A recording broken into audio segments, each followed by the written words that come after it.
The thing about British men over 50, Chloe Bennett said, leaning back into her ergonomic chair and flashing a high-wattage, perfectly veneered smile, is that they treat a quarterly budget the exact same way they treat their prostate exams.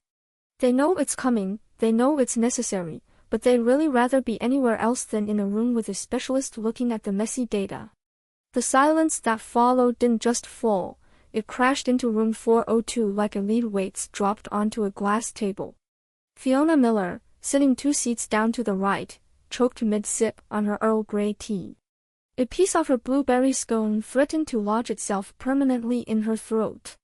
She spent the next 3 seconds making a series of panicked, muffled coughing noises into her linen napkin, her face turning the exact shade of a ripe radish.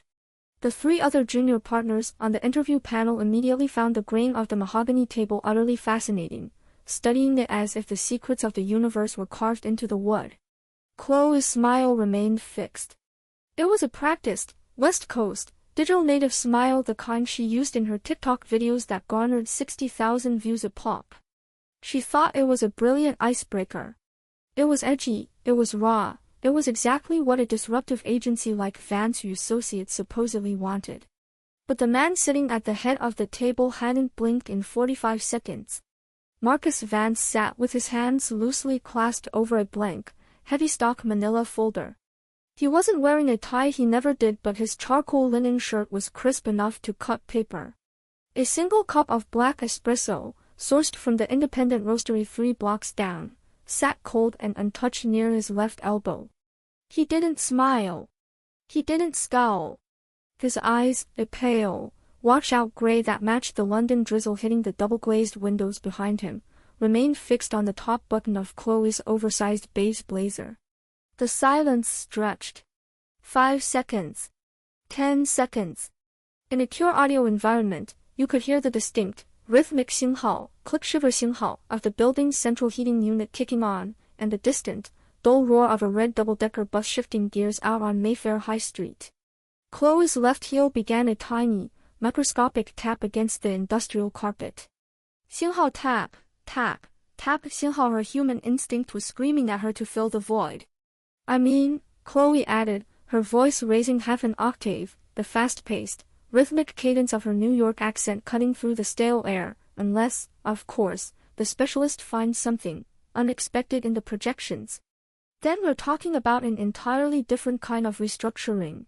Fiona, Marcus's voice broke the silence. It wasn't loud. It was a low, dry baritone that sounded like iron wheels rolling over gravel. It possessed the absolute authority of a man who hadn't raised his voice since 1994 because he simply hadn't needed to. Yes, Marcus. Fiona squeaked, her napkin still pressed to her mouth, her eyes darting between the older man and the candidate. Did we state in the brief that we were looking for a stand-up comedian for the senior digital strategy role? No, Marcus. The brief specified a data-driven specialist with experience in cross-platform market penetration for our luxury retail accounts. Marcus nodded once, a slow, mechanical tilt of the chin. He finally shifted his gaze to Chloe's eyes. The impact was almost physical. Chloe felt her shoulders tense, her carefully curated posture of relaxed confidence slipping just a fraction. Miss Bennett, Marcus said, his fingers tap-tapping once against the manila folder. Your social media footprint tells me you are exceptionally good at generating noise. Your viral campaign for the organic oat milk brand last spring, the one involving the flash mob in Washington Square Park, increased brand mention by 400% in 48 hours. Chloe's chest swelled. She leaned forward, the familiar warmth of validation rushing back into her veins. Exactly. It was about subverting expectations. We took a boring product and the conversion to actual sales. Marcus interrupted. His tone wasn't rude, it was simply clinical, like a surgeon asking for a scalpel. Chloe blinked. Well, the top of funnel awareness was. The conversion, Marcus repeated, his voice dropping an octave, flattening out any room for negotiation. The actual retail lift across the Northeast Corridor for that quarter was 0.2%. The campaign cost $85,000 to execute. The company filed for Chapter 11 3 months later because their inventory didn't move, despite being the most talked about milk on Twitter. The junior partners didn't look up. One of them began scribbling furiously on a legal pad, though he was mostly just drawing concentric circles. Chloe's jaw tightened. The 假笑, the fake smile, was losing its structural integrity. You can't blame a macroeconomic supply chain failure on a creative marketing campaign, Mr. Vance. The humor was what got them into the room. Humor, Marcus said, tasting the word like a bad vintage, is a remarkably efficient tool for hiding a lack of substance. It occupies the ear while the hand steals the watch. But in this room, Miss Bennet, we keep our watches on our wrists. He stood up. The movement was fluid, the product of a man who spent his weekends doing manual labor in his Surrey garden rather than sitting in corporate retreats. He didn't shake her hand. He didn't offer a polite platitude. Thank you for your time. Fiona will show you out. 星号星号星号. 2 hours later, the neon sign of Xinghao the Blind Pig, Xinghao Pop, was blurring through the heavy London fog. Inside, the atmosphere was a warm, sticky cocktail of spilled ale, frying onions, and the deafening chatter of 20-somethings from the surrounding creative agencies blowing off steam. Chloe slammed her gin and tonic down onto the sticky wooden high-top table, the lime wedge bobbing violently against the ice. He's a fossil, she hissed, her voice cutting through the pub's indie rock playlist. She was surrounded by 3 former colleagues from her New York days who had also migrated to the London tech scene. A literal, walking, talking piece of corporate limestone. I gave him gold. I gave him a hook that would have killed in any boardroom in Manhattan, and he looked at me like I'd just kicked his prize-winning poodle. That's Marcus Vance for you, babe, Tom, a copywriter with a fuzzy beard and a permanent slouch, laughed into his Guinness. The guy's legendary. He allegedly fired a creative director once just because the man used the word synergy 3 times in a single pitch. He's old school. Like, 星号 pre-internet, 星号 old school. It's not old school, it's misogynistic 打压, Chloe said, using the buzzy vocabulary that always served as her armor. She took a long, aggressive gulp of her drink. He's threatened by a woman who doesn't treat his little corporate kingdom with religious reverence. He wants me to bow down to his spreadsheets. So, you didn't get it? Another friend asked. Oh, I'm going to get it, Chloe said, a sharp, dangerous light entering her eyes. She pulled her phone out, scrolling through her LinkedIn feed, her thumb flicking past images of sleek offices and motivational quotes. Because his board of directors just signed a global diversity and modernization initiative last month. I know the chairman, Arthur Pendleton. He spoke at my graduation. Vance might own the name on the door, but he doesn't own the shares. He needs an edgy digital native to show the investors they aren't dying of dry rot. She tapped her acrylic nail against the screen, right over Marcus Vance's monochrome profile picture. He didn't even have a summary section on his profile. Just a title, 星号 partner, 星号. He thinks his silence is power, Chloe whispered, her voice dropping into a register that was no longer performative. He thinks if he doesn't laugh, the joke isn't funny. I'm going to teach that old man exactly how loud a punchline can get. 星号星号星号. Back in room 402, long after the junior partners had gone home to their suburban semi-detached houses, Marcus Vance remained. The room was dark, save for the orange glow of the streetlights filtering through the rain-streaked glass. The air smelled faintly of Fiona's leftover scone and the expensive, heavy perfume Chloe had worn, something with notes of amber and unearned confidence. Marcus didn't turn on the overhead lights. He walked over to the small, vintage record player he kept in the corner of his private office, just past the glass partition. With steady, deliberate movements, he slid a 1973 vinyl of Xinghao King Crimson Xinghao from its sleeve, placed it on the platter, and dropped the needle. The low, complex, slightly discordant roar of progressive rock filled the small space. It wasn't background music, it was structure. It was math disguised as noise. He walked back to his desk, took a small pair of silver shears from his drawer, and began meticulously trimming the dead leaves off a small potted white hydrangea sitting on his windowsill. 星号 snip. Snip 星号 the clean, sharp sound of metal cutting through fiber rhythmically punctuated the music. On his desk lay the manila folder he had kept closed during Chloe's interview. He hadn't opened it because he didn't need to look at her resume again. He already knew what was inside. It wasn't her employment history or her list of viral campaigns. It was a confidential, 4-page internal audit from her previous agency in Boston, obtained via a quiet phone call to an old friend who sat on the New England Marketing Council. The report detailed an incident where a brilliant, humorous viral concept attributed to Chloe had actually been lifted entirely from an unpaid intern's portfolio, an intern who had been quietly dismissed 3 weeks before the campaign launched. The intern had signed an NDA, but the paper trail of digital drafts remained in the server logs for anyone with the right clearance to find. Marcus made one final, precise cut, removing a leaf that had just begun to turn yellow at the edge. He didn't hate Chloe Bennet. He didn't even dislike her. To him, she was simply a weed. A fast-growing, colorful weed that had managed to climb over the garden wall because the gatekeepers were too lazy to maintain the perimeter. The door to his office clicked open. Fiona stood there, her coat on, her umbrella dripping into a plastic bag. "The board called, Marcus," she said, her voice heavy with the exhaustion of a mill manager caught between two tectonic plates. Arthur Pendleton himself. He saw her post on Twitter about the interview. She tagged the company. It's already got 3,000 likes. Arthur says she's exactly the kind of vibrant energy the agency needs to show the American clients before the Thanksgiving pitches. Marcus didn't look up from his hydrangea. He picked up his cold cup of espresso, walked over to the small sink in the corner, and poured it down the drain. The dark liquid swirled and vanished into the pipes with a low, gurgling hiss. "Tell Arthur we will offer her the position," Marcus said quietly. Fiona blinked, surprised. "You will. But I thought you." "She wants a stage, Fiona," Marcus said, wiping the shears with a clean microfiber cloth. "And a stage is a terrible place to stand when you don't know your lines. Let her come. Let her bring all her jokes." He turned off the record player. The sudden silence in the room was absolute, heavy, and cold. "We'll see how long she can stay funny when the music stops."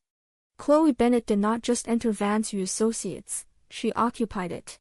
By her second Tuesday, the third-floor open-plan office smelled less like old paper and printer toner and more like iced lavender lattes and white musk.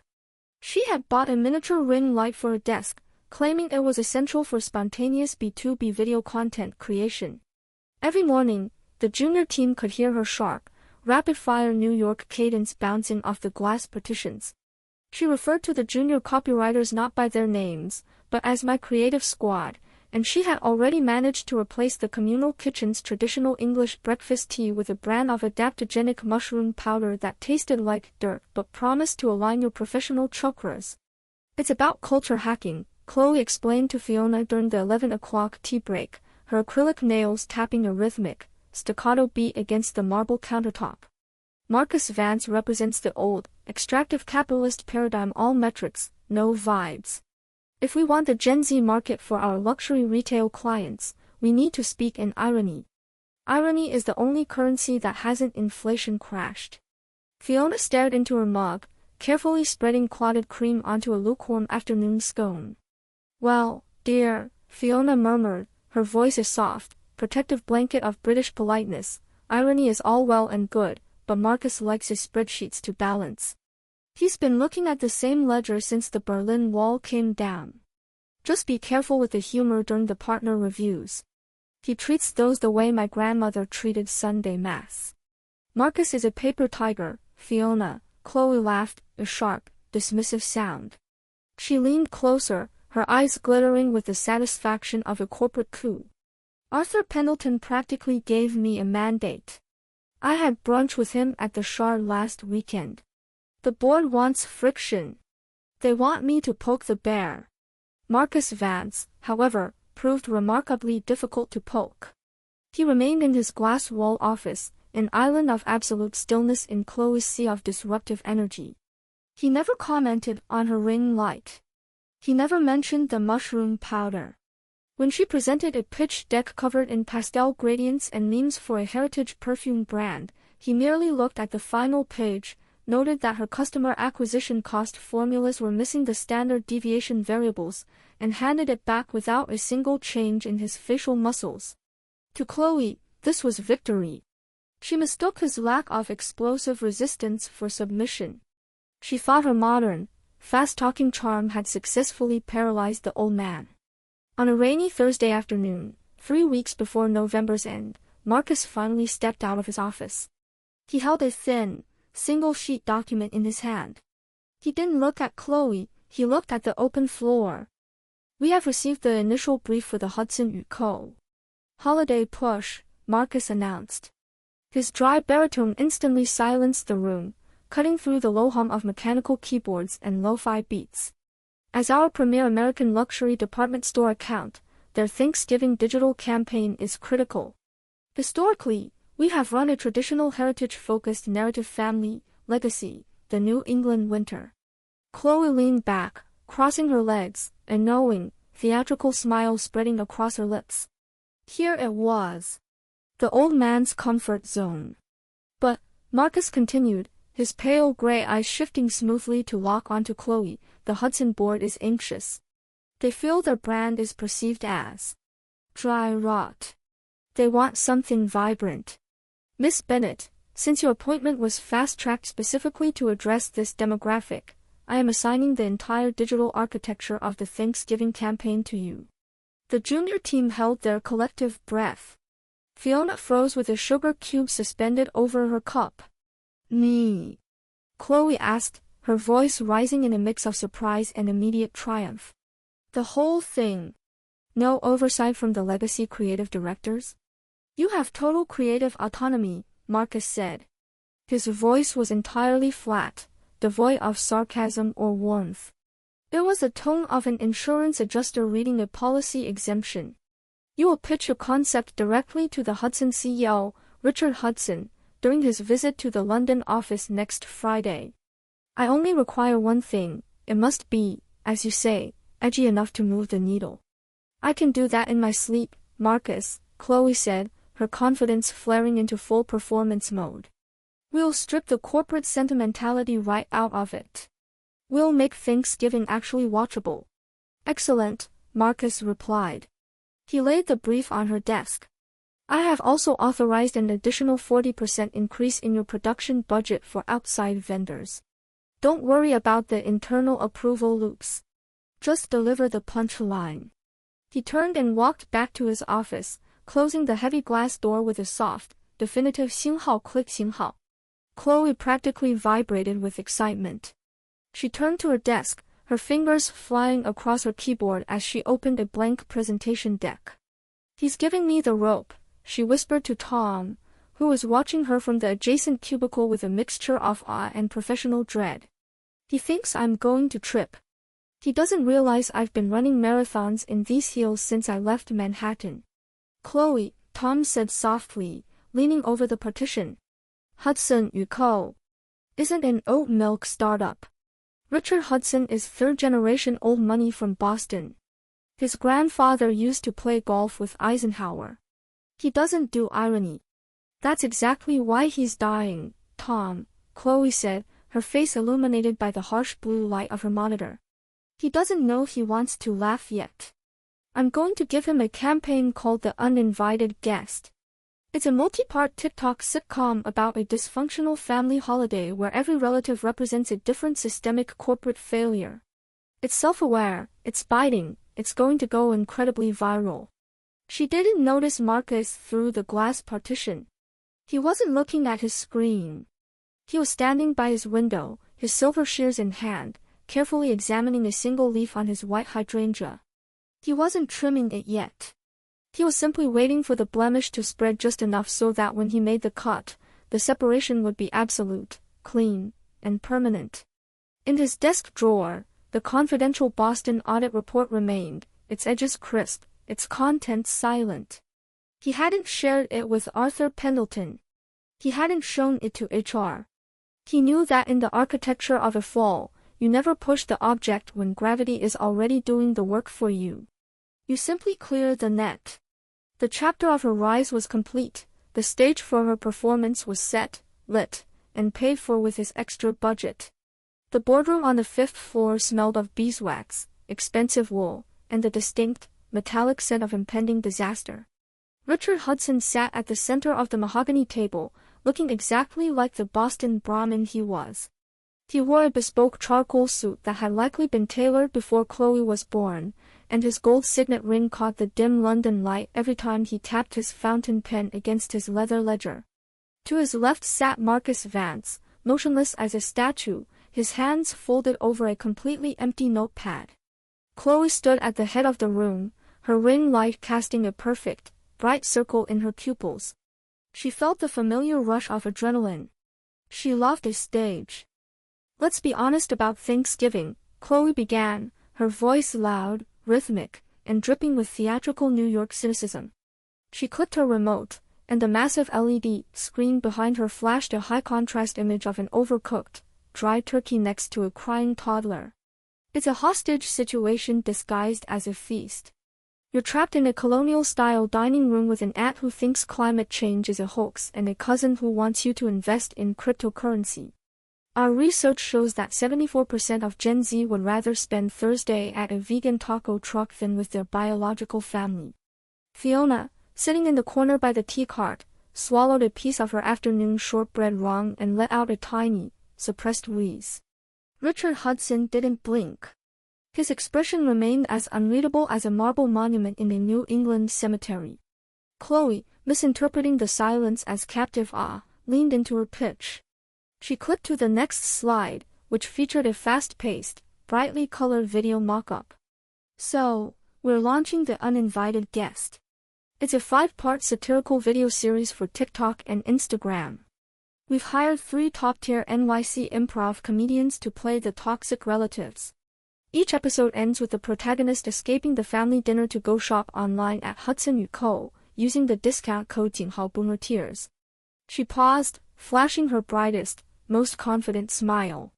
She waited for the chuckle. She waited for the shift in the room's energy. Nothing happened. The silence that followed was so deep you could hear the rain lashing against the glass and the faint, rhythmic xinghao ting ting ting xinghao of Richard Hudson's fountain pen tapping his ledger. Tom, standing near the door, looked like he wanted to dissolve into the industrial carpet. "Boomer tears," Richard Hudson said. He spoke the words slowly, rolling the syllables around his mouth like a sip of sour milk. His voice was a dry, patrician rasp.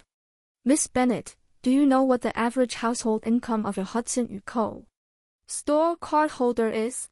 Chloe's smile wavered, her acrylic nail tightening against the plastic remote. "Well, our target demographic for this specific digital disruption." $145,000, Hudson interrupted, his voice completely level, completely cold. "And do you know their average age?" 54. The people you have just categorized as toxic hoaxes and boomers are the exact people whose capital allows this agency to pay your salary.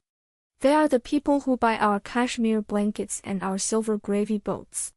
"But Mr. Hudson," Chloe said, her voice rising half an octave, her fast New York cadence beginning to sound brittle, "the younger demographic.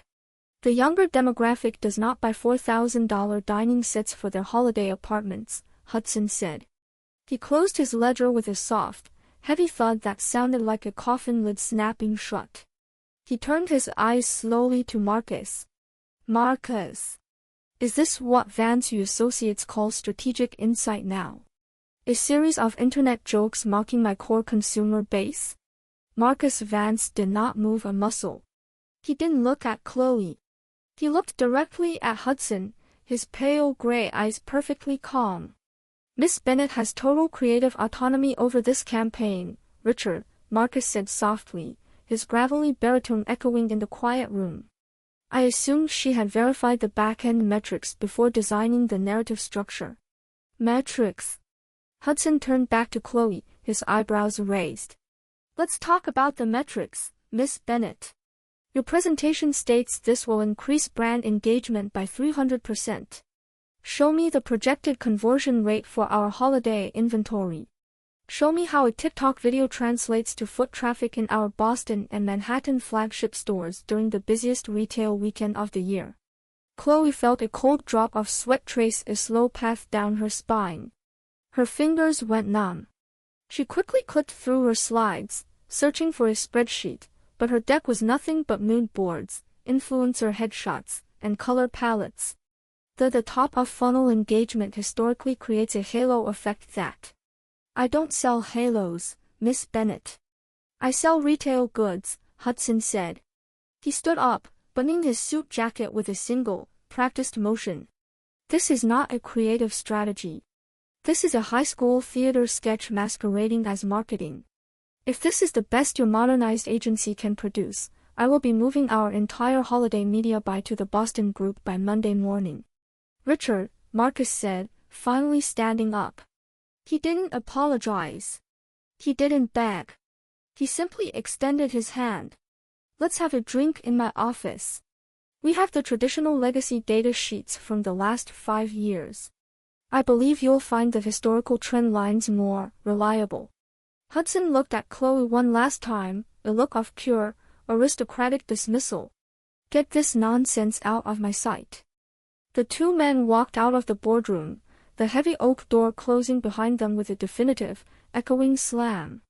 The room was suddenly empty, save for the bright, harsh glare of the LED screen reflecting off Chloe's pale face. Her ring light was still shining, casting that perfect, hollow circle in her eyes, but her fake smile was completely gone, her jaw trembling slightly as the silence of room 501 closed in around her like ice.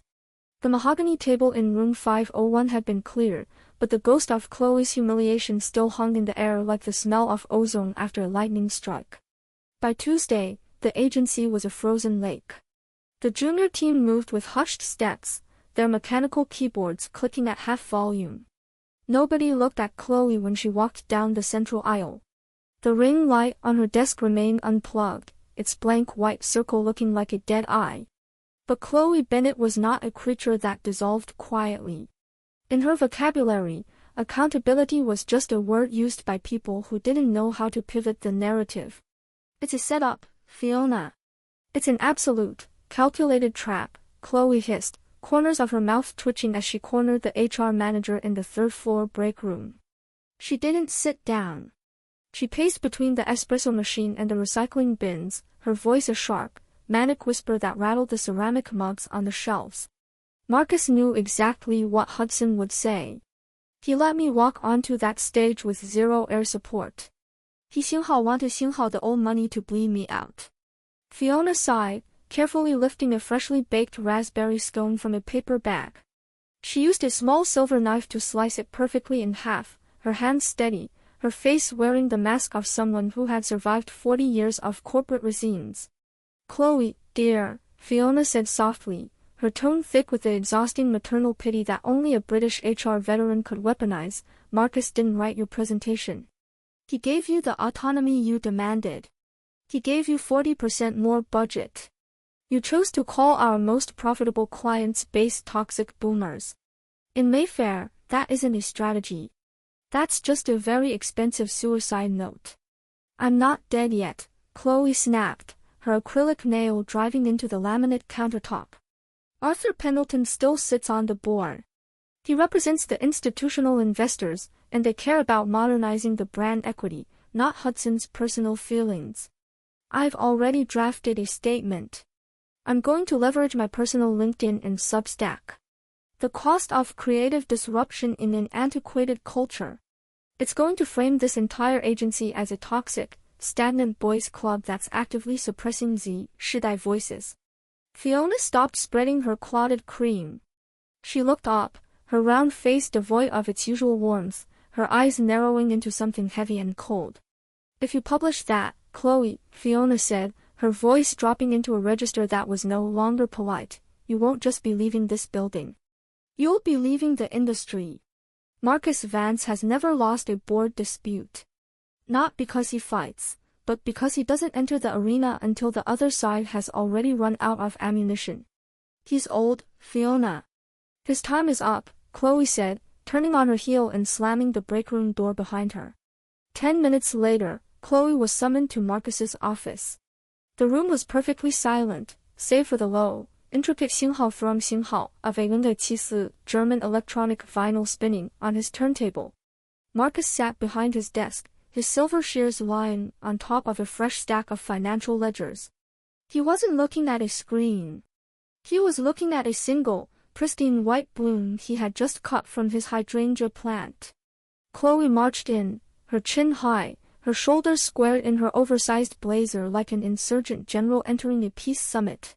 "If you're going to fire me, Marcus, let's do it now," she said, her New York accent cutting through the German synthesizer music like a buzzsaw.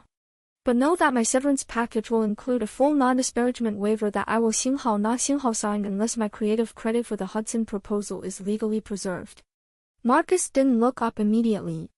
He carefully picked up the white bloom, placed it into a small crystal vase filled with clean water, and then slowly raised his pale gray eyes to her. "Fire you, Miss Bennet?" Marcus asked. His gravelly baritone was remarkably gentle, almost conversational. "Why would I fire you?" Chloe blinked, her carefully rehearsed defense script suddenly hitting a blank wall. "What?" "The board had a virtual meeting this morning," Marcus said, leaning back, his crisp linen sleeves catching the gray light from the window. Arthur Pendleton was quite vocal. "He believes your uninvited guest concept has immense, contemporary value. He thinks Richard Hudson's reaction was merely proof that the narrative touched a nerve. The board has voted to fund your project as an independent, standalone digital pilot for our upcoming Christmas push. A separate budget of £150,000 has been allocated." Chloe felt the blood rush back to her cheeks, a sudden, blinding wave of vindication flooding her chest. Her eyes widened. "Arthur did that. I knew it.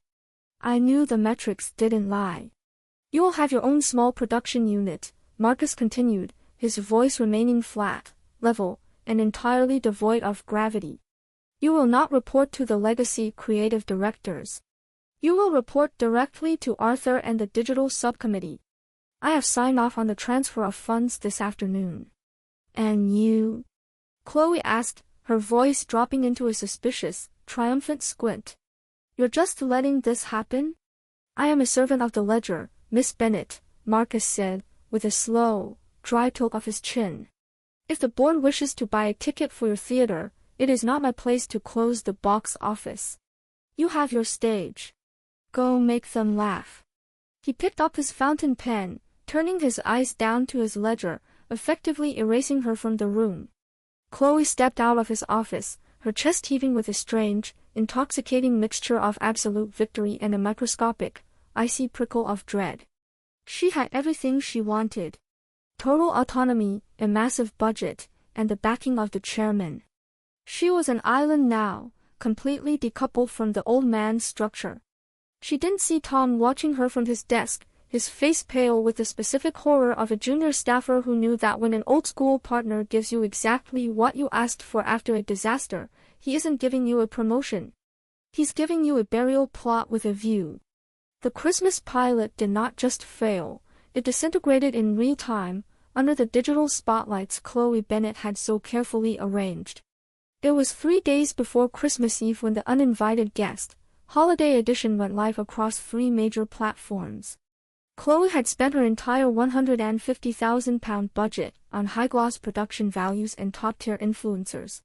The first episode featured a heavily improvised, deeply sarcastic scene where an actor playing a clueless, conservative patriarch accidentally set fire to a traditional holiday pudding while ranting about corporate tax loops.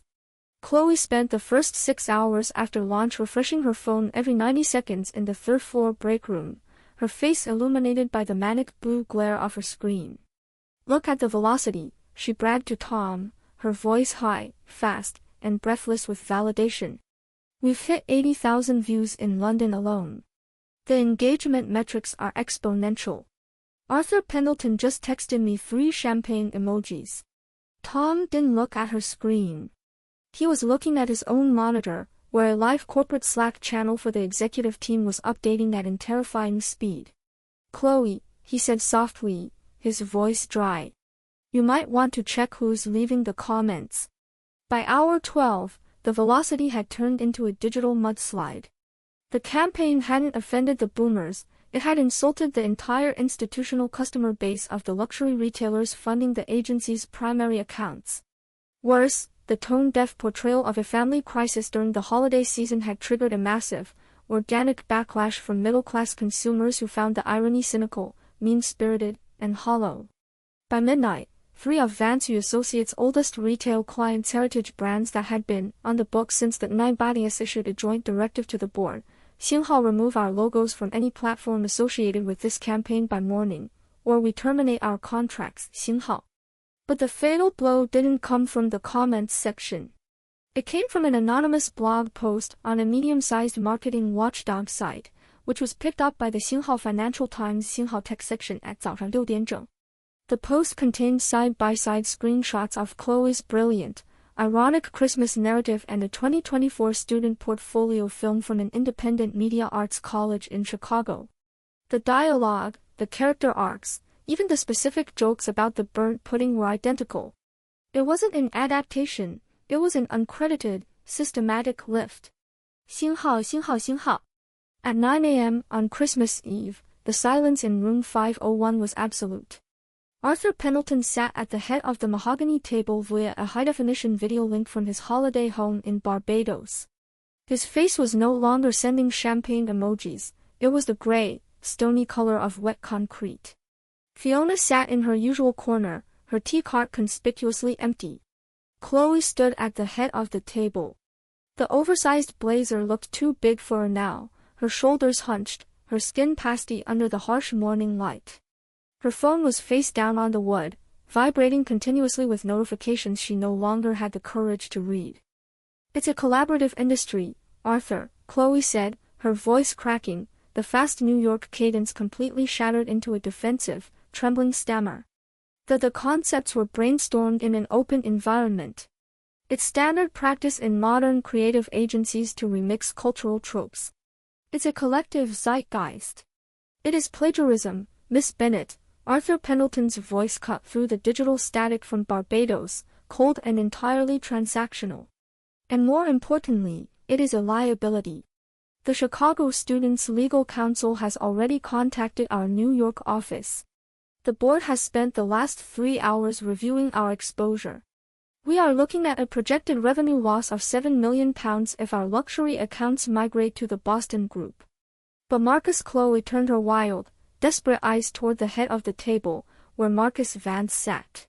He hadn't spoken since the meeting began. He was wearing his usual charcoal linen shirt, his hands loosely clasped over a single, thick manila folder. He didn't look angry. He didn't look smug. He looked like an accountant preparing to close a ledger that had finally balanced. Marcus knew about the narrative structure, Chloe pointed at him, her acrylic nail shaking violently. He authorized the budget. He gave me total creative autonomy. If there was a compliance issue, it was his job as a senior partner to. Miss Bennett, Marcus Vance's low, gravelly baritone broke the room's tension like a heavy stone dropping into deep water. He slowly opened the folder on his desk. "I authorized the budget because the board explicitly ordered me to allow you to demonstrate your value. And as for compliance..." He slid a 4-page document across the polished mahogany table. It slid smoothly, stopping exactly 3 inches from Chloe's trembling hands. It was the confidential Boston internal audit report from 2 years ago. The paper trail of her previous plagiarism. "I have had this document since the day of your initial interview," Marcus said quietly, his pale gray eyes locking onto hers with the absolute weight of a permanent verdict. Chloe choked on her breath, her eyes widening as she recognized the letterhead. You knew. You knew the whole time." "I knew you were an exceptionally loud read, Miss Bennett," Marcus said, his voice level, flat, and entirely conversational. "A person who treats professional standards as a joke and uses the white noise of internet humor to hide a profound lack of substance. If I had shown this to Arthur in November, He would have called me an old fossil who was threatened by your vibrant energy. He would have accused me of stifling innovation. He stood up, buttoning his coat with a single, slow motion. So, I gave you exactly what you asked for. I gave you a stage, I gave you total autonomy, and I gave you enough rope to ensure that when you fell, there would be no ambiguity about the depth of your incompetence. You didn't fail because of my lack of support. You failed because when your jokes were removed from the room, you had nothing else to sell. Arthur Pendleton cleared his throat through the speaker. Fiona, please ensure Miss Bennett's security clearance is revoked by noon. Her personal items can be couriered to her apartment after the holidays. Marcus didn't wait for Chloe to reply. He didn't look at her as her fake smile finally dissolved into a silent, horrified sob. He picked up his coat, turned his back on the LED screen, and walked out of the room. 星号星号星号. 2 hours later, the office was empty. The junior staff had been dismissed early for the Christmas break.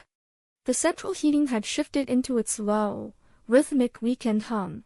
Marcus Vance walked through the quiet streets of Mayfair, his collar turned up against the gentle, freezing London drizzle. He didn't take a taxi. He walked 3 blocks down to his favorite independent coffee shop, the small, brick-walled space smelling of rich espresso and roasted beans. He ordered his usual black espresso, paid with a crisp 10-pound note, and sat at the small wooden table in the corner near the vintage record player the owner kept for regular customers. With steady, deliberate movements, he slid a 1970 vinyl of classical cello suites from its sleeve, placed it on the platter, and watched the needle drop into the groove. The clean, mathematical, perfectly ordered sound of the strings filled the small cafe, erasing the memory of the office, the noise, and the modern, frantic chatter of the last 2 months. He took a slow sip of his coffee. It was hot, bitter, and perfectly clean. Out on the street, the city was moving toward the holidays, the double-decker buses rolling past the rain-streaked windows in a silent, orderly procession. The white noise was gone. The garden had been pruned. The world, once again, was quiet.